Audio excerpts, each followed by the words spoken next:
Começamos o programa com uma imagem incrível desse lago artificial de 450 hectares, localizado no destino escolhido para o Retratos de hoje, a cidade de Siderópolis. A construção da barragem inundou toda essa área, onde antes ficava a comunidade de São Pedro. Hoje, outro santo dá nome ao rio. A Torre da Capela é um pontinho de uma história submersa no sul do estado.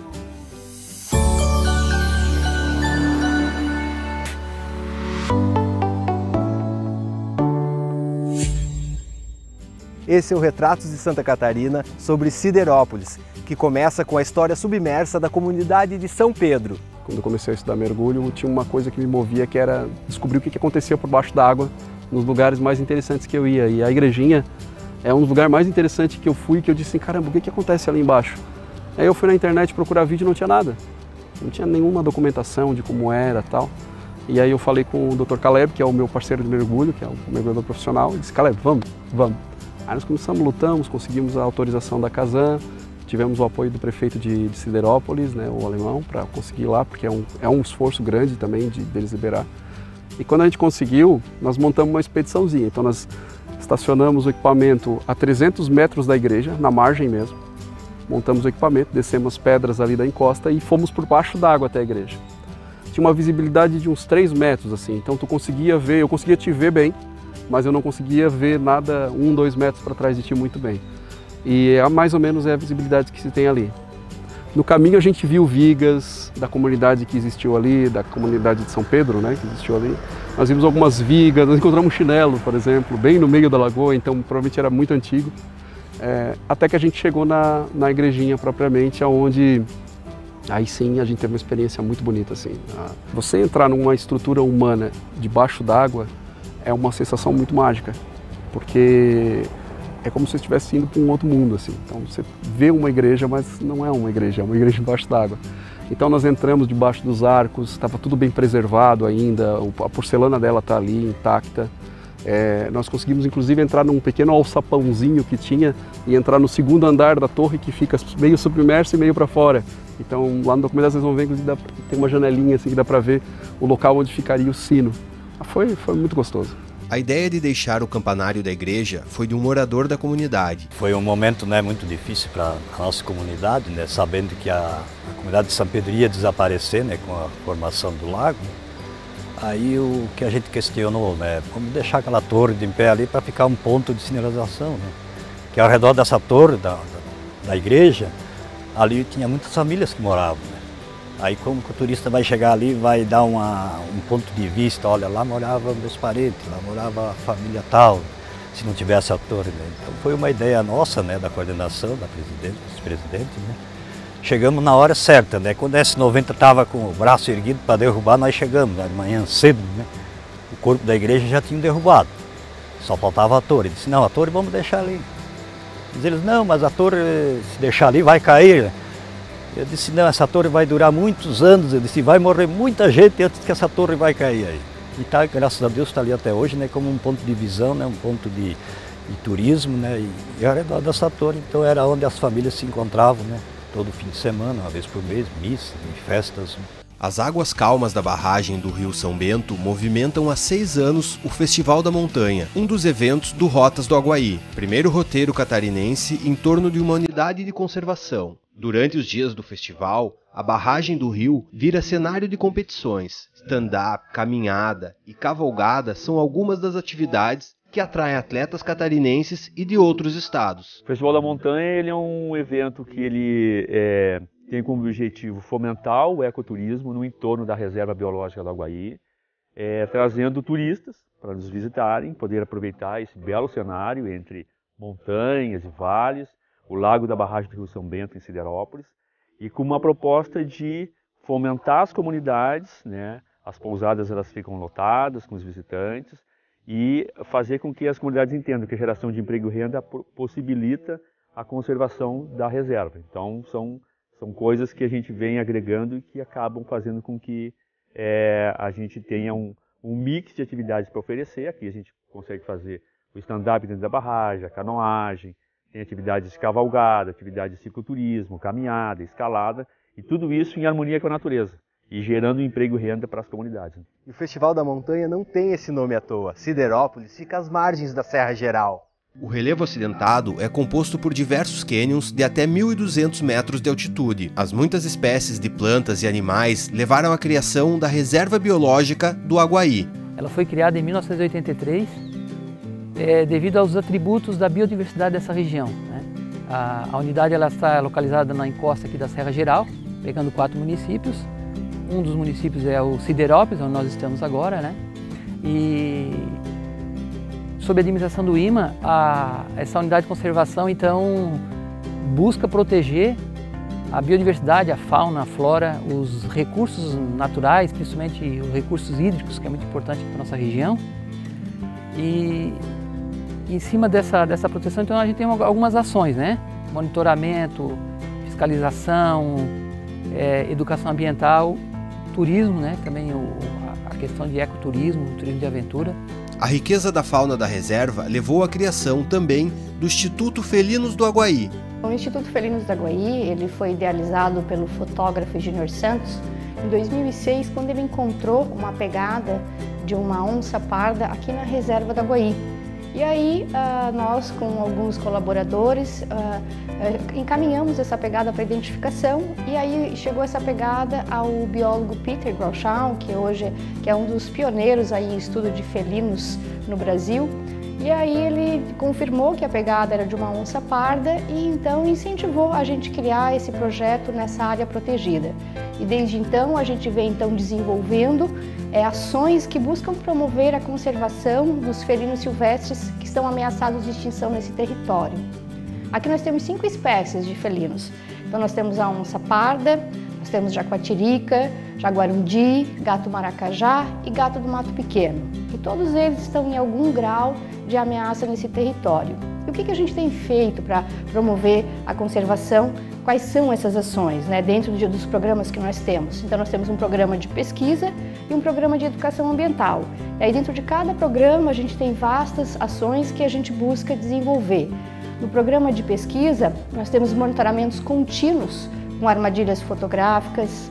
Nós trabalhamos também com radiotelemetria, que é uma tecnologia que busca, né, obter informações dos animais através de rádio colar, através de informações à distância. Realizamos expedições científicas e publicações científicas também para complementar todo esse trabalho, que busca então promover essas ações. E na parte de educação ambiental, a gente também tem aqui na reserva, no entorno da reserva, um centro de educação ambiental, e aí a gente busca aqui promover palestras, né, educativas. Depois a gente faz trilha interpretativa com os estudantes na unidade de conservação. E temos esse ano também uma outra ação, que será um recinto de felinos silvestres, que já está pronto e que vai receber também estudantes para a gente trabalhar com a educação ambiental. Nas montanhas de Siderópolis fica um dos cartões postais da cidade, a Janela Furada e o Morro da Mina, a maior pedra de arenito para escalada do Brasil. A cidade é repleta de cachoeiras, a mais famosa delas é a do Bianchini, com 12 metros de cascata. Como você viu, o que não faltam são opções para quem gosta de estar em contato com a natureza. A pousada Fazenda São Lourenço é uma opção de relaxamento em meio à natureza. Funciona como um turismo de experiência, né? Onde a gente oferece o passeio e o contato com os cavalos, que são os principais animais da pousada, a ordenha das vacas, que nada mais é do que tirar o leite delas, como faziam nossos antepassados, né?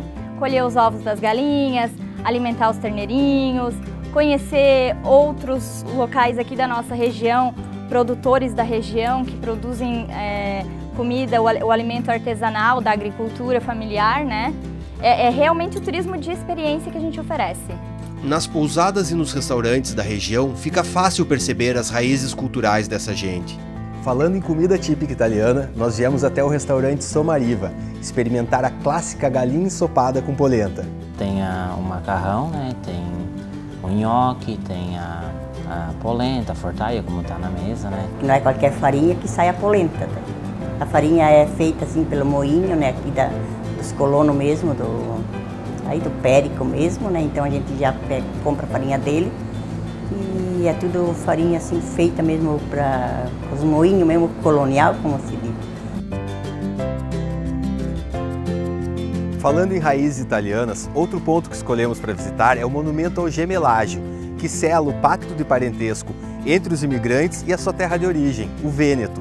A imigração italiana no sul de Santa Catarina, notadamente nas regiões de Nova Veneza, Treviso, Siderópolis, tem origem na chamada região do Vêneto, norte da Itália. Províncias de Belluno, Treviso, Bergamo e propriamente a origem de tudo que é Veneza. Esse pessoal foi arregimentado pela então colônia Companhia Angelo Fiorita, fundada no Rio de Janeiro em 1877 e que tinha comprado 30 mil hectares de terra aqui no sul catarinense em 1890. Esse Angelo Fiorita contrata Michele Napoli como diretor-geral da empresa, contrata Federico Selva, um engenheiro e agrimensor da Itália, e começa então a fazer todo o esquema de abrir estradas, fazer chamadas loteamentos, com os nomes já garantidos para o pessoal da Itália que viriam já ficar atraídos também. Então, antecipadamente, desde dezembro de 1890 até março, abril de 1891, quando se conclui toda a infraestrutura, Federico Selva colocou os nomes Nova Belluno, Nova Treviso, Nova Veneza e a terra onde ele nasceu no norte da Itália, a cidade de Belvedere, que hoje pertence a Uruçanga, que também era uma sede. E para a seção aqui de Siderópolis, que na época então se chamaria Seção Estrada para Uruçanga. Tem todas as famílias que aqui, as minhas costas, no Monumento do Imigrante, tem o nome das famílias em acróstico e placas de bronze muito bem confeccionadas, vamos dizer assim, por grandes e ilustres escultores. A Itália estava passando uma crise violentíssima, pobreza, não havia comida praticamente, as safras estavam todos morrendo, não havia nem a batata que o costumeiro podia fazer. Eles costumavam então matar as últimas criações, estavam simplesmente sem nada. Era fácil então o pessoal que ia, os chamados encarregados da CSN para visitá-los, fazer com que eles viessem.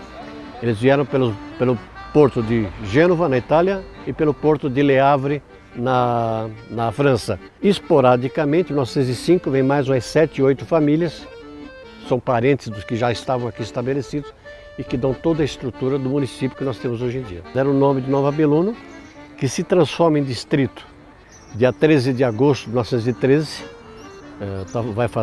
vai fazer 103 anos, transforma-se em distrito do município de Uruçanga. E que lamentável essa estrutura toda, pela chegada da CSN em 1941, o poder da CSN, o poder da estatal federal, chegando aqui, ela quer dominar o setor e ela consegue mudar o nome de Nova Belluno para Siderópolis.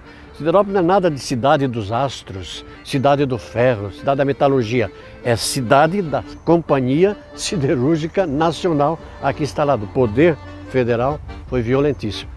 A chegada da CSN, Companhia Siderúrgica Nacional, em 1941, marca um fato determinante da história de Siderópolis e de toda a região sul-catarinense: a exploração do ouro negro, o carvão mineral.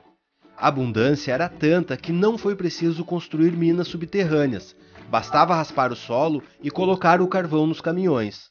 Para aprimorar mais ainda, em 61 trazem a Marion 7800, um monstro, significando o poder de 10, 15, 20 outras máquinas escavadeiras. E ela simplesmente detona todo o meio ambiente da região. Tudo vai para o espaço. E a cidade perde muito do verde em nome da riqueza do carvão. Com respeito à Estrada de Ferro Dona Teresa Cristina, ela tinha chegado até Criciúma e com o poder da CSN tinha que ter um braço ferroviário para aqui, para escoamento da produção. E antes ela ia de carros de boi para a Estrada de Ferro de Uruçanga, subindo essa estrada aqui, o carro de boi atrás do outro com a produção. Extremamente dispendioso, uma matança contra os bois na época. Aí vem a chamada estrutura da Estrada de Ferro, antigamente chamava-se Estrada de Ferro Dona Teresa Cristina, hoje é Ferrovia Teresa Cristina. Em 1944 começa a construção do túnel. Ele demora 3 anos e meio, aproximadamente, e a inauguração só em julho de 47. O túnel da ferrovia Teresa Cristina, com 358 metros de comprimento, continua ativo. Hoje é um patrimônio cultural de Siderópolis, que lembra os tempos em que a cidade era conhecida como Princesa do Carvão. Uma curiosidade são as histórias de terror que tem o túnel como protagonista. Moradores locais dizem ver fantasmas dos índios xoclens que foram assassinados no local. Tem estudiosos que dizem que talvez tenham sido mortos aqui em torno de 2 a 3 mil indígenas e é um negócio abafado. Talvez ali existem grotas que podiam ter sido utilizadas como túmulos dos xoclens, que se chamavam de botocudo também, né? E que o pessoal que estava fazendo esse trajeto disse que via algumas fantasmas. Esse pessoal, eu acredito que no meio daquela escuridão que eles trabalhavam, qualquer coisa, qualquer fogo-fato, qualquer claridade mais diferenciada aqui da cidade, devia causar muito pavor. Então você vai construindo histórias que viram lendas. A partir da década de 80, o sonho do carvão inesgotável começou a acabar e foi preciso pensar em outras atividades econômicas. Hoje, a agricultura é o principal destaque do município. Cultivos como feijão, milho e tem a banana como principal produto. Hoje, o município é o segundo maior produtor de banana do estado. A Feira da Agricultura Familiar, criada em 2014, surgiu para atender a demanda das merendas escolares do município. 100% orgânica, é hoje um diferencial da cidade. Foi montada uma cooperativa, que é dos produtores rurais, né? Aí veio a parte de criação de agroindústria, produção. Aí foi criada toda essa parte. Depois aí veio a parte onde nós vamos vender os produtos. Aí foi onde que surgiu, que foi criada a feira do município. Pode ver que a nossa feira hoje ela é bem diversificada, né? A gente tem a parte de hortaliça, panificado, flores, frutas, e a parte de salame, queijo, embutidos ali. Então tem a parte de peixe, pescado, filé de tilápia, né? Que é um carro-chefe também hoje. Diferente da maioria das cidades, onde o êxodo rural é um problema, em Siderópolis muitas pessoas retornam para viver da agricultura. É um município onde as pessoas gostam de viver, as pessoas é uma cidade pequena, as pessoas se dão bem. Fizemos um trabalho aí, já estamos quase se despedindo, mas fizemos um trabalho aí de integração do interior com a nossa sede aqui, onde foi muito bacana. As pessoas hoje estão indo morar no interior, ao invés de ir, o pessoal do interior vem morar na cidade. Então isso é o êxodo rural também. Mas o mais importante de tudo é que eles sejam felizes onde eles vivem. Isso que é importante. E me sinto muito honrado de estar ao longo desse tempo todo aí como nosso gestor do município e com o resultado que a gente está entregando para a população e que nos orgulha também. Porque isso vai ficar perenemente, por muitas e muitas décadas, e talvez um século. Nossa região é muito forte e, coincidentemente, no entorno de Siderópolis também nós temos pontos turísticos religiosos, eventos grandes, e Siderópolis também é contemplado com isso, né? Nós temos o Santuário Nossa Senhora de Fátima, nós temos igrejas centenárias, tudo dentro desse roteiro, no interior, ou seja, na cidade. A nossa igreja de Santa Bárbara no Fiorita, uma igreja de madeira também, tem uma história belíssima. Então tudo isso contempla também para o turismo religioso. Como você viu, Siderópolis fica no coração das cidades colonizadas por imigrantes italianos. E nós mostramos para você uma cidade repleta de atrativos e belezas naturais. Nos despedimos do Retratos com um convite. Acesse também o link do Retratos de Santa Catarina sobre Nova Veneza, que fica a apenas 10 quilômetros daqui. O programa de hoje está acabando. Eu espero você em mais um Tesouro Catarinense. Até lá!